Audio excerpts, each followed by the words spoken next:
पाकिस्तान समेत दुनिया भर में माही गिरी का आलमी दिन आज मनाया जा रहा है। पाकिस्तान में फिशर फोक फोरम समेत मछुआरों की मुख्तलिफ तंजीमें आज के दिन की मुनासबत से खुसूसी प्रोग्राम तरबियत देकर इस दिन की अहमियत को उजागर करती हैं। कराची में माही गिरों की बस्ती इब्राहिम हैदरी पर हर साल की तरह इस साल भी रंगारंग माही गिर मेला मुनक़िद किया जा रहा है।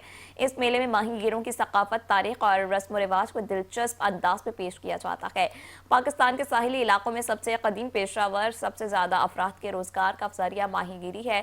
समुद्री किनारों पर बसने वाले लोग अमूमन माहीगीरी के पेशे से जुड़े होते हैं। समंदर की लहरों से आंखों में आंखें डालकर मछलियां पकड़ने वाले मछेरे समंदर की मौजों के साथ दिन, हफ्ते और महीना गुजार देते हैं, लेकिन बदले में चंद सौ रुपयों के अलावा कुछ हाथ नहीं आता। एक अंदाज के मुताबिक पाकिस्तान में 40 लाख से ज्यादा माहीगीर हैं, जबकि पूरी दुनिया में इस पेशे से वाबस्ता अफराद की तादाद 25 करोड़ है।